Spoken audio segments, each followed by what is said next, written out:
भारत की राजनीति जो आज बहुजनवाद की गिरफ्त में है, उसकी नींव रखने वाले बहुजन नायक कांशीराम जी 9 अक्टूबर 2006 में इस दुनिया से प्रयाण कर गए। लेकिन वर्तमान भारत के राजनीतिक परिदृश्य में आज भी सबकी निगाह में है सामाजिक परिवर्तन तथा आर्थिक उत्थान का आंदोलन जो कांशीराम जी ने खड़ा किया, वो आज और भी परिपक्व और गतिशील हो गया है। सत्ता को ही सामाजिक परिवर्तन का एकमात्र साधन मानने वाले कांशीराम जी, जिन्हें पार्टी के लोग आदर भाव से मान्यवर या साहब कहते थे। राम ये नाम मैं आपके सामने पेश कर रहा हूँ। R stands for revolutionary and M stands for missionary. तो कांशीराम जी की पर्सनैलिटी ये रिवोल्यूशनरी और मिशनरी ऐसी थी, इसलिए मिशनरी पर्सनैलिटी थी तो उन्होंने मिशन और मूवमेंट को बनाने की बहुत बड़ी कोशिश की। जितनी मेहनत उन्होंने की होगी उतनी शायद किसी लीडर ने या भारत में किसी ने किया होगा। भारतीय राजनीति में एक अनबूझ पहेली ही बने रहे, जिन्हें मान्यवर कांशीराम जी का आंकलन करते नहीं बना, वे कांशीराम जी को दलित लीडर घोषित करते रहे। लेकिन बहुजनवाद को हमेशा आगे बढ़ाने वाले कांशीराम जी की राजनीतिक सोच 85% तथा 15% पर आधारित थी। वे इस 85% में पिछड़े, अनुसूचित जाति, जनजाति तथा माइनॉरिटीज को रखते थे और 15% में ब्राह्मण, क्षत्रिय एवं वैश्य को।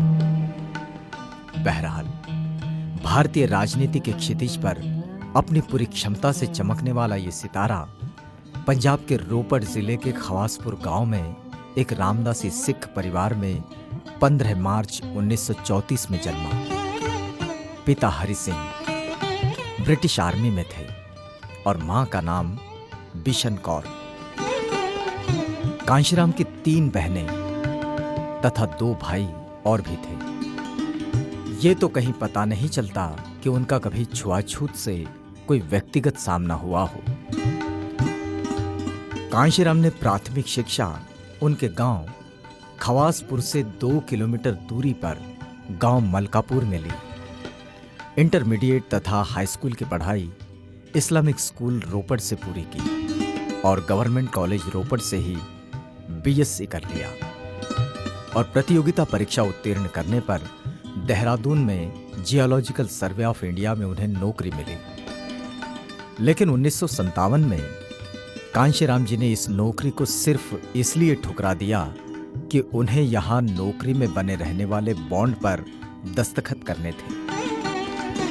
ये उनकी आजाद ख्याली को दर्शाता है। लेकिन इसके बाद 1964 के आसपास कांशीराम जी ने महाराष्ट्र के पुणे में central institute of military explosive में रिसर्च साइंटिस्ट का पद स्वीकार कर लिया।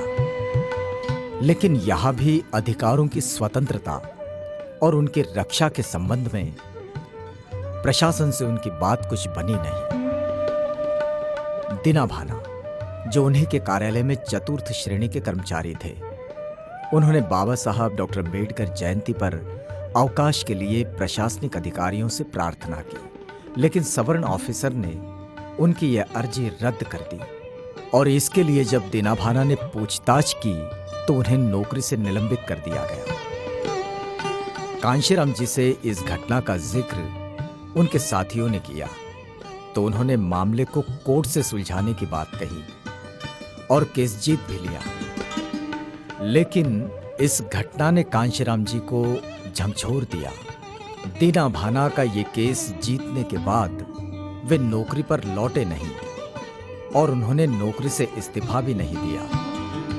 लेकिन इस घटना के बाद उनके मन में बाबा साहब को जानने समझने की लालसा बढ़ने लगी और ऐसे में उनके मित्र डी.के. खापर्डे ने उन्हें बाबा साहब डॉक्टर अम्बेडकर की पुस्तक एनहिलेशन ऑफ कास्ट पढ़ने के लिए दी।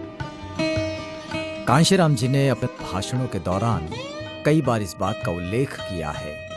कांशीराम जी ने पहले कहा कि मैं बाबा साहब को ज़्यादा नहीं पढ़ा, लेकिन बाबा साहब की एक किताब जो है एनिहिलेशन ऑफ कास्ट, वो एक रात में मैंने 6 बार पढ़ी और मुझे लगा कि बाबा साहब ने अगर कहा है कि जाति भेद नष्ट हो सकता है, जाति खत्म हो सकती है, तो फिर हमने ये काम करना चाहिए। तो वो मैं काम कर रहा हूँ।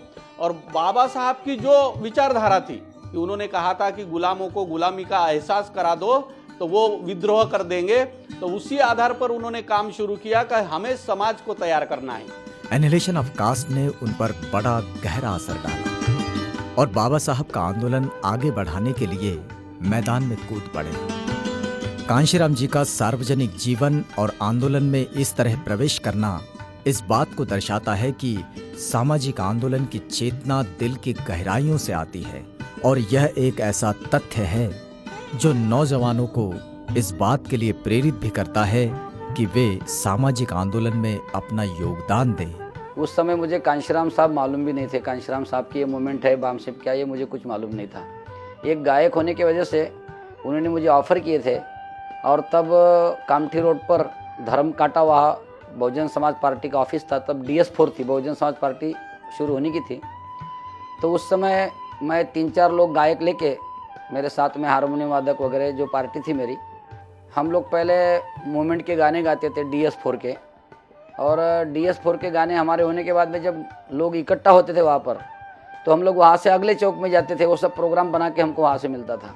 वो हमेशा कहते थे कि मैंने भारत को कई बार देखा है, मुझे भारत के देहात काफ़ी नज़दीक से देखने का मौका मिला है। मैं सबसे बड़ा मज़दूर हूँ, क्योंकि जितना मैं पैदल चला, जितनी साइकिल मैंने चलाई, जितनी बार मैंने रेलवे से सफ़र किया और जितनी बार मैं हवाई जहाज़ से चला, शायद ही भारत का कोई व्यक्ति चला होगा। वो ये मानते थे कि पूरे देश में जो दबा कुचला समाज है, बहुजन समाज है, यही मेरा परिवार है और उसके भलाई के लिए मैं काम करते रहूँगा। पे बैक टू द सोसाइटी। 1970 में कांशीराम जी ने पहली बार शेड्यूल कास्ट के मिडिल क्लास कर्मचारियों को गोलबंद करना शुरू किया। मान्यता ये थी कि शेड्यूल कास्ट के वे कर्मचारी जिन्होंने आरक्षण का लाभ उठाया है, उन्होंने अपने समुदाय के उत्थान में योगदान जरूर देना चाहिए। इसी उद्देश्य के साथ 6 दिसंबर 1978 में बामसेफ का जन्म दिल्ली में हुआ। 1978 में पूना के लोग, बॉम्बे के लोग, ऐसे कुछ 50-60 लोग दिल्ली गए और दिल्ली में करोल बाग है, करोल बाग में एक कमरा लिया और कमरे में ऑफिस चलाना लगे और वहाँ फिर बामसेफ का संकल्पना वहाँ बढ़ता बामसेफ 6 दिसंबर 1978 को। बामसेफ मतलब backward and minorities communities employees federation.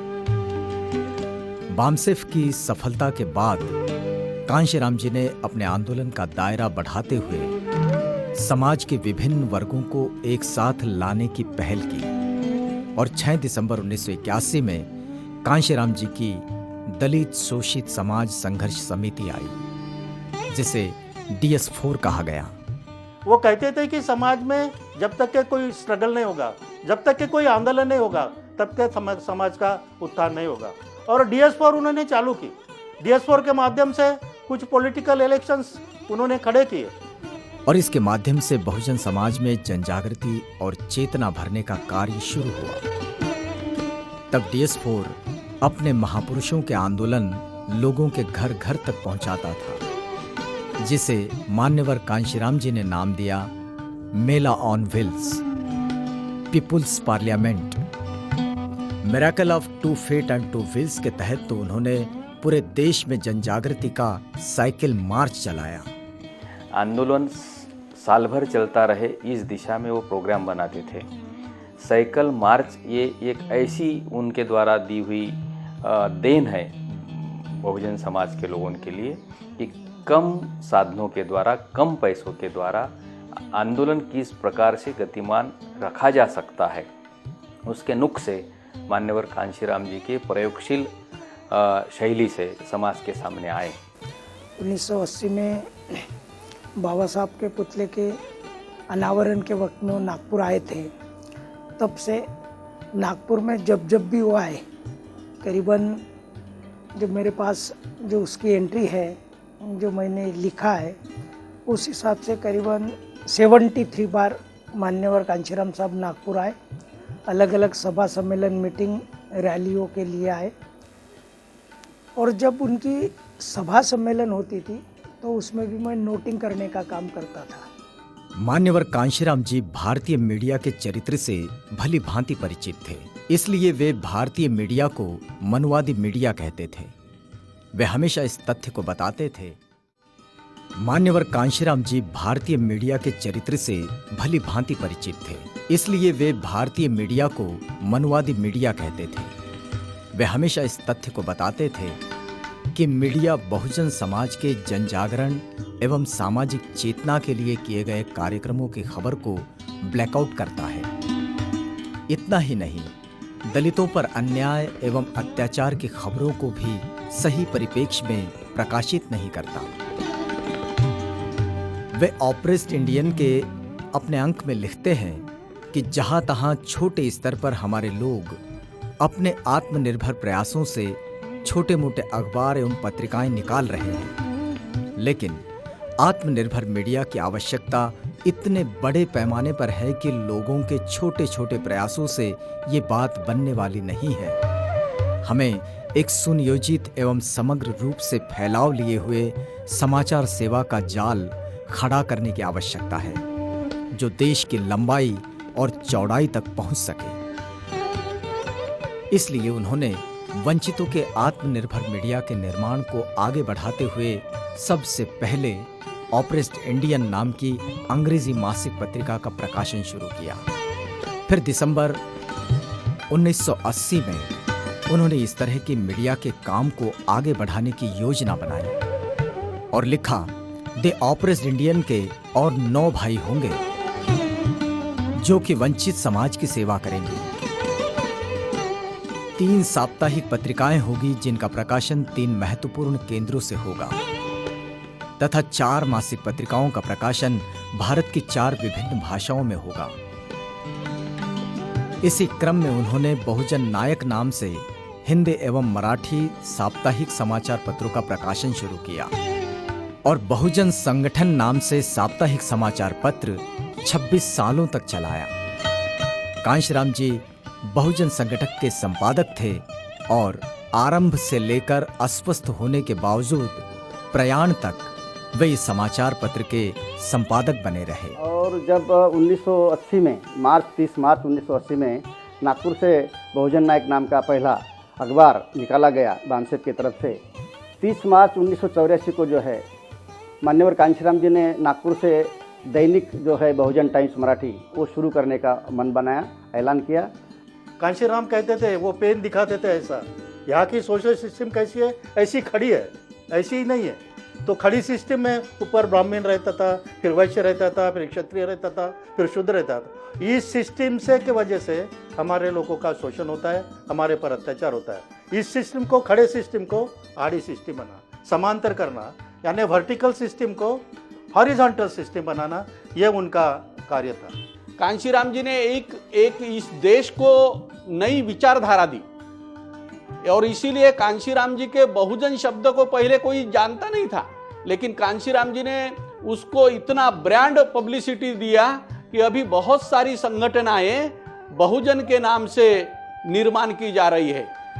सामाजिक स्तर पर कांशीराम संभवतः बाबा साहब के बाद पहले ऐसे नेता थे जिन्होंने ओबीसी, अनुसूचित जाति, जनजाति, माइनॉरिटीज की एकता के लिए व्यावहारिक प्रयास किए। इस एकता हेतु उनके पास चौमुखी योजना थी। एक, उन्होंने बहुजन समाज की संकल्पना को आगे बढ़ाया, जो भारतीय समाज में एक नया प्रयोग था।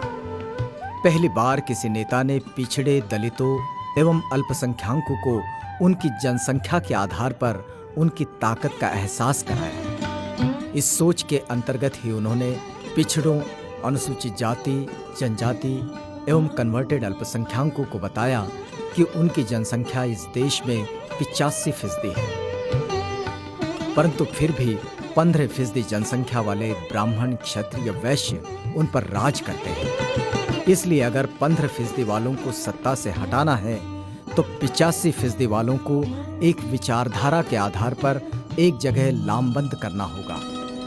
दूसरी ओर बहुजन समाज की एकता के लिए मान्यवर कांशीराम जी ने मनुवाद के माध्यम से एक ऐसे विरोधी का स्वरूप तैयार किया जिसके खिलाफ लड़ाई लड़ने के लिए बहुजन समाज को आसानी से एक छतरी तरह लाया जा सके। तीसरी तरफ बहुजन एकता हेतु इस समाज के समाज सुधारकों से युक्त एक समूह भी स्थापित किया जो महाराष्ट्र से क्रांतिबाज ज्योतिराव फुले, छत्रपति साहू महाराज, बाबा साहब डॉक्टर B.R. अम्बेडकर, केरल से नारायण गुरु तथा तमिलनाडु के पेरियार E.V. रामास्वामी नायकर इस समूह में शामिल किए। इन समाज सुधारकों को कांशीराम जी ने इनके प्रांतों से निकालकर अखिल भारतीय स्तर पर स्थापित किया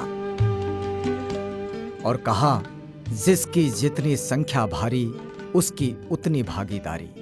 कांशीराम की यह सोच थी कि उसको ब्रॉड बेस ऑल इंडिया की मूवमेंट बनाने का उनका सोच था और मास बेस, ये मिशन मासेस को, लोगों को ऑर्गेनाइजेशन में, क्रांतिकारी आंदोलन में इन्वॉल्व करने के लिए मासेस का इन्वॉल्वमेंट बहुत जरूरी है। इसलिए मासेस को, बहुजन समाज के मासेस की, वो बोलते थे कि मासेस हमारे 85% लोग हैं, शेड्यूल कास्ट के 15%, शेड्यूल ट्राइब के 7.5%, ओबीसी के 52% और कन्वर्टेड माइनॉरिटीज है, रिलीजियस कन्वर्टेड माइनॉरिटीज, इनको मिला के हमारा 85 तक के फिगर जाता है। और 85 लोग होने के बावजूद भी हमारा शोषण होता है, तो ये बहुत बुरी बात है। इसलिए उन्होंने 85 लोगों को ऑर्गेनाइज करके ये ऑर्गेनाइजेशनल फिलॉसफी इंडिया में पहली बार रखी। पहला उनका जो मकसद था कि दलित समाज की मूवमेंट को बहुजन समाज की मूवमेंट बनाने में उनका बड़ा योगदान रहा है। अभी महाराष्ट्र के लोग साथी उस चीज़ को किस तरह से लेते हैं ये तो कोई जाने, लेकिन कांशीराम जी ने दलित मूवमेंट से इस मूवमेंट को बहुजन मूवमेंट बनाया है। और दूसरा ऐसा काम उन्होंने किया है कि स्पष्ट रूप से उस बहुजन मूवमेंट की कंसेप्ट भी क्लियर कर दी है। 1585 ये जो उन्होंने कंसेप्ट दी थी तो उससे सब क्लियर हो गया था कि हमें लड़ाई किससे लड़नी है और दोस्ती किससे करनी है। मान्यवर कांशीराम जी संवैधानिक व्यवस्था में विश्वास रखते थे। उनको ये विश्वास था कि प्रजातंत्र में वोट का महत्व बहुत होता है और वोट के सही प्रयोग से सत्ता परिवर्तन किया जा सकता है। वे अक्सर अपने कैडर कैंपों तथा रैलियों में अपने अनुयायियों को सहजता से समझाते थे कि प्रजातंत्र में राजा और रंग के वोट की एक ही कीमत होती है। वे एक समीकरण से बताते थे कि 1 मैन 1 वोट, 1 वोट 1 वैल्यू। उन्होंने इसी परिप्रेक्ष्य में अपने लोगों को ये भी समझाया कि मनुवादी समाज उनके वोटों के आधार पर ही राज करता है। उन्होंने सवर्णों को भी आगाह किया कि उन्होंने बहुजन समाज को बहुत दिनों तक बेवकूफ़ बनाकर उनके वोटों पर कब्जा कर राज किया है, अब ये नहीं चलेगा। अपने लोकतांत्रिक मूल्यों की प्रतिबद्धता के कारण ही उन्होंने कहा, वोट हमारा राज तुम्हारा, नहीं चलेगा, नहीं चलेगा। मान्यवर कांशीराम जी के व्यक्तित्व की खास जो बात थी वो हसत मुक्ते, सोच समझकर कोई भी फैसला लेने वाले थे। कार्यकर्ताओं उनके साथ विचार विमर्श करके ही वो कोई भी नीति बनाया करते थे। उनका जो खास लीडरशिप का जो खासियत हमारे नज़र में आया कि वो हमेशा जनसंपर्क बनाए रखते थे। हमको जो समाज से मिला है तो हमने भी समाज को देना चाहिए। ये पे बैक टू सोसाइटी की जो भावना है वो कांशीराम जी ने पहले ये की और उन्हें जैसे जैसे जो है एक एक सूत्र जो बताते गए, फिर उन्होंने ये किया कि यहाँ की सोशल सिस्टम कैसी है। तो कुछ लोग जो है, मुट्ठी भर लोग जो है, बहुत सारे बहुजन समाज के लोगों का शोषण करते हैं। तो इसलिए उन्होंने जो वोट हमारा राज तुम्हारा नहीं चलेगा, वोट हमारा राज तुम्हारा नहीं चलेगा, ये नारा देकर उन्होंने 1585 का सूत्र बताया और वो बताने के बाद में उन्होंने उस दिशा में काम करना शुरू किया। वोट से लेंगे पीएम सीएम, आरक्षण से लेंगे एसपी डीएम। वोट की इस राजनीति के द्वारा सामाजिक परिवर्तन के बड़े ध्येय के लिए उन्होंने राजनीतिक सत्ता को साधन माना। वोट से लेंगे पीएम सीएम, आरक्षण से लेंगे एसपी डीएम।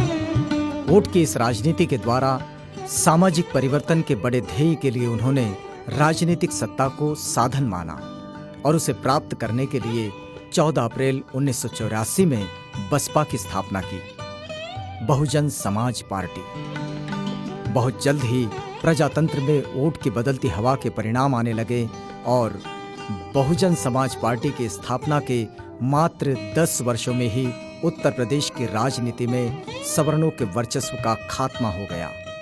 बीएसपी का इस देश का मैं पहला उम्मीदवार हूँ और कांशीराम जी का जो तरीका था काम करने का, इसलिए मैं बहुत आकर्षित हुआ, क्योंकि वो व्यक्ति निष्ठा तो बढ़ाने के बजाय विचार निष्ठा बढ़ाने में ज़्यादा कोशिश करते थे। और बहुजन समाज पार्टी के माध्यम से उन्होंने मूवमेंट काफ़ी आगे बढ़ाई। बहुजन समाज पार्टी पहले तो इलेक्शन लड़ती थी, पर वो रजिस्ट्रेशन करके रिकग्नाइज नहीं होती थी। तो कांशीराम साहब ने 5-6 स्टेटों में इलेक्शन लड़े और 4 स्टेट में उसको रिकग्निशन मिला, और रिकग्निशन मिलने के बाद में वो ऑल इंडिया का रिकग्नाइजेशन पार्टी बनी। अभी इंडिया में उतनी बड़ी पार्टी बहुजन समाज लोगों की दूसरी पार्टी नहीं है। बहुजन समाज पार्टी स्थापन हुई, उसके बाद मैं साहब के ऊपर एक गीत लिखा, वारे वाह धन्य कांशीराम। 4 अक्टूबर 2000 में उस दिन पंजाबराव देशमुख हॉल में प्रोग्राम हुआ था और उस प्रोग्राम में मैंने वो गीत गाया। साहब को इतना गीत पसंद आया, वो वारे वाह धन्य कांशीराम। तो मैं वो एक लाइन बोल के बताता उसकी, फुले शाहू भीमानंतर बहुजनांचा वाली, घरोघरी पेटविल्या क्रांतीच्या मशाली, या कामाचे कुणा काही मागितले ना दाम, वारे वा धन्य कांशीराम, वारे वा धन्य कांशीराम, वारे वा धन्य कांशीराम। कांशीराम जी की राजनीतिक सोच का एक अन्य पहलू है उनकी धर्मनिरपेक्षता का अपना ही ढंग। उन्होंने राजनीति में कभी भी अपने आप को मुसलमानों का सरपरस्त घोषित नहीं किया। उन्होंने कभी भी ये दावा नहीं किया कि यदि मुस्लिम समाज बसपा को वोट देगा तो बसपा उनकी सुरक्षा या अन्य फायदे पहुंचाएगी। कांशीराम जी का मानना था कि मुस्लिम समाज की सुरक्षा कोई भी पार्टी तब तक नहीं कर सकती जब तक मुस्लिम समाज अपनी सशक्त एवं आत्मनिर्भर लीडरशिप पैदा नहीं करता। फुले शाह अम्बेडकरी जो ये चळवळ है, ये मानवतावादी चळवळ है। ये चळवळ इस देश के अंदर में परिवर्तन ला सकती है। 1995 में जब बसपा की पहली सरकार बनी तो उत्तर प्रदेश में उन्होंने अल्पसंख्यक मंत्रालय का गठन किया और मुस्लिम समाज के 4 मंत्री बनाए। अल्पमत तथा भाजपा से समर्थन लेने के पश्चात भी बसपा ने 1995 में मथुरा में कार सेवा करने से भाजपा को रोका। कार सेवा से ही नहीं रोका बल्कि 1992 में हुए बाबरी मस्जिद के विध्वंस को दोबारा मथुरा में होने से रोका। यहाँ पर सामाजिक समानता की भी आवश्यकता है और आर्थिक बराबरी भी इस देश में लाना हमारा कार्यक्रम है, हमारा उद्देश्य है। लेकिन उसके लिए जन जागृति बहुत बड़े पैमाने पर करके ही और लोकतंत्र के माध्यम से ही इस देश की हुकूमत अपने हाथों में हम ले सकते हैं। एक बार कांशीराम जी ने मनी माफिया और मीडिया का नारा देकर चुनाव लड़ा था।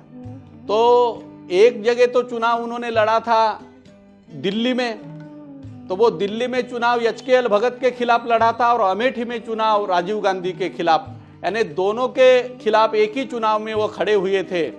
उन्होंने कहा था कि ये माफिया भगत है और मनी और मीडिया का प्रतिनिधि राजीव गांधी है। तब राजीव गांधी ने उनके पास प्रस्ताव दिया था, खुद एचकेएल भगत को भेजा था कि कांशीराम जी आप अमेठी से अपना नाम वापस ले लीजिए, उसके बदले में एचकेएल भगत आपके दिल्ली के निर्वाचन क्षेत्र से नाम वापस लेगा, हम यहाँ आपको जिताएंगे, उधर राजीव जी जीतेंगे। राजीव जी ने भी मैसेज भेजकर कहा था कि कांशीराम जी मैं आपको संसद में देखना चाहता हूँ। तो कांशीराम जी ने कहा था कि मैं भी खुद को संसद में देखना चाहता हूँ, मुझे भी ऐसा लगता है कि मैंने संसद में पहुँचना चाहिए, लेकिन आपके सहयोग से नहीं, मेरा बहुजन समाज तैयार करके मैं संसद में आना चाहता हूँ। मान्यवर कांशीराम जी अपने आप को अम्बेडकरवाद का मात्र एक सिपाही घोषित करते रहे। वे कहा करते थे कि मैं बाबा साहब के मिशन को व्यावहारिक जामा पहना रहा हूँ। मान्यवर कांशीराम जी बाबा साहब का दूसरा स्वप्न भारत को बौद्धमय बनाना, ये सपना भी अधूरा ही छोड़कर चले गए। जबकि मान्यवर कांशीराम जी का मानना था कि भारत में अगर समतामूलक समाज की स्थापना करनी है तो भारत को बौद्धमय बनाना होगा। वो हमेशा कहते थे कि मेरे सपनों का भारत सम्राट अशोक का भारत होगा, लेकिन सम्राट अशोक का भारत मतलब प्रबुद्ध लोगों का भारत, जहाँ सोच विचार करने वाले लोग रहते हैं। विज्ञानवाद और इंसानियत का बोलबाला जिस देश में होगा, ऐसा सम्राट अशोक के सपनों का भारत हम बनाना चाहते हैं, लेकिन उसके लिए हमें इस देश का हुक्मरान बनना बहुत जरूरी है। इसी संदर्भ में मान्यवर कांशीराम जी ने 2002 अप्रैल में कहा था कि 2006 में बाबा साहब डॉक्टर अंबेडकर के धर्म परिवर्तन को 50 वर्ष पूरे हो रहे हैं। बाबा साहेब के धर्म परिवर्तन की स्वर्ण जयंती पर मैं और उत्तर प्रदेश के 2 करोड़ से ज्यादा लोगों को बौद्ध धर्म अपनाने की सलाह दूंगा और मुझे पूरा विश्वास है कि मेरी सलाह पर वे बौद्ध धर्म को अवश्य अपनाएंगे, परंतु ये हो नहीं पाया। कांशीराम जी 2006 के अक्टूबर माह की 9 तारीख को ही हम सब से विदा लेकर चले गए और इस तरह कांशीराम जी इस सपने को अधूरा ही छोड़कर चले गए। तो वो हरदम बहुजन समाज की मूवमेंट किस तरह से डेवलप हो, इस्टेब्लिश हो, इस तरह से ज़्यादा सोचते थे, उस दिशा में प्रयासरत रहते थे। मान्यवर कांशीराम जी के लीडरशिप की एक खास बात यह है कि वो हमेशा प्लान खुद बनाते थे, इनिशिएशन खुद लेते थे। कोई भी काम करने की उनमें किसी भी प्रकार की ऐसी अहंकार की बात नहीं थी। बड़े नम्रशील वो व्यक्तित्व के धनी थे। हमेशा लोगों के बीच में जाते थे, कार्यकर्ताओं का हौसला बढ़ाते थे। अगर राजनीतिक मूल्यों को छोड़ दिया जाए तो कांशीराम को कांशीराम बनाया है उनके अथक परिश्रम, त्याग और सामाजिक धारा को मोड़ने वाली क्षमता ने। उनके जीवन का त्याग उनको वर्तमान जीवित नेताओं की पंक्ति में सबसे आगे खड़ा करता है। पेंटिंग स्क्वाड के साथी हमेशा ये कहा करते थे कि रात बेरात मान्यवर कांशीराम जी हमें मिलने के आया करते थे। हमें मिलकर हमें इतना अच्छा लगता था कि हमारा सर्वोच्च नेता हमारे बीच में है। वो रात नहीं देखते थे, समय नहीं देखते थे, कभी भी कार्यकर्ताओं के बीच में जाकर उनका हौसला अफजाई करने का कार्य मान्यवर कांशीराम जी के द्वारा हमेशा होता था। एक बार क्या हुआ, दिल्ली के ऑफिस में बैठे थे, उनको पेन की ज़रूरत थी लिखने के लिए। मैंने जेब से पेन निकाल कर उनको दिया और पेन निकाल कर दिया, वो जैसे लिखने लगे वो ब्लैक कलर का था, फेंक दिया उन्होंने। क्यों, तुमको ब्लू कलर का पेन मिलता नहीं क्या? तो पेंटिंग के बारे में वो इतने सख्त थे कि हर जगह आप लोग नीले कलर से ही पेंटिंग करो, लिखो, जो भी करना है। मान्यवर कांशीराम साहब करीबन 6 रैलियाँ कस्तूरचंद पार्क पर उनके मौजूदगी में हुई। 6 सभाएं ऐसी हुई जो एक दिन में उन्होंने 6 सभा नागपुर से तुमसर, गोंदिया, तिरोडा, पौनी, अड्यार, उमरेड, नागपुर, इस टाइप की एक दिन में 6 सभाएं उन्होंने लेने का काम किया। एक दिन में नागपुर में ही उन्होंने 6 विधानसभा में 6 सभाएं लेने का काम किया। इतना ही नहीं तो एक दिन में करीबन अकेले नागपुर में 6 सभा कंटिन्यू, जिसको हम 24 घंटों में से 20 घंटे तक उनकी वो चली। ऐसा उनका हमने वो स्वरूप देखा, उनका स्पीच सुने कि वो कभी थकते नहीं थे। बहुजन टाइम्स का डेली का काम शुरू हुआ तब मान्यवर कांशीराम जी, जो हमारा उस समय कामठी रोड के पर प्रेस था, वो बहुत पुराना प्रेस था, जैसा वो टाइप फाउंड्री का प्रेस था। तो उस समय 5 दिन और 5 रातें मतलब मान्यवर कांशीराम जी सोए नहीं, ना वो सोए ना हमको मैंने सोने दिया। तो कांशीराम साहब का गुस्सा भी देखा मैंने दिल्ली के बोट क्लब पे। एक बार एक कार्यकर्ता के संदर्भ में बहुत गुस्सा आया उनको, तो उनको गुस्सा कैसे पीना वो मैंने कांशीराम साहब से देखा। ऐसे हाथ करते थे वो और ऐसा करके बिल्कुल ऐसा हाथ को ऐसा फेंक देते थे, यानी समझ जाओ कि गुस्सा खत्म। मान्यवर कांशीराम जी ने इस परिप्रेक्ष्य में कुछ प्रतिज्ञाएं की थी जिसे उन्होंने जीवन पर्यंत निभाया। उन्होंने कहा था कि उनका कोई परिवार नहीं होगा, वे कभी विवाह नहीं करेंगे, वे कभी किसी जन्म दिवस, विवाह एवं मृत्यु से संबंधित कार्यक्रम में नहीं जाएंगे और ना ही उनके नाम पर कोई संपत्ति होगी। मान्यवर कांशीराम जी जीवन पर्यंत आत्मनिर्भर बहुजन आंदोलन बनाने के लिए अपनी ऊर्जा खर्च करते रहे और इसी कारण उन्होंने कभी कोई राजनीतिक कुर्सी अपने लिए नहीं ली। जबकि गठबंधन की राजनीति के इस युग में अनेक पार्टियां उन्हें उपराष्ट्रपति एवं राष्ट्रपति का पद देने के लिए तैयार थी।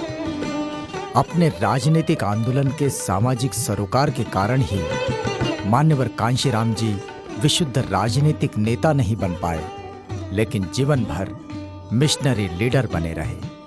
फूले शाहू भीम के बाद बहुजनों के वाली, फूले शाहू भीम के बाद बहुजनों के वाली, बहुजन हित की भारत में वो करते हैं रखवाली। इस काम का किसी को भी मांगते थे ना दाम, वाजीवा धन्य कांशीराम। सपने भीम के पूरे करने की तमन्ना दिल में, घर घर में बहुजनों को जताते हैं मिलने। घर घर में बहुजनों को जताते हैं मिलने, घर घर में बहुजनों को जताते हैं मिलने।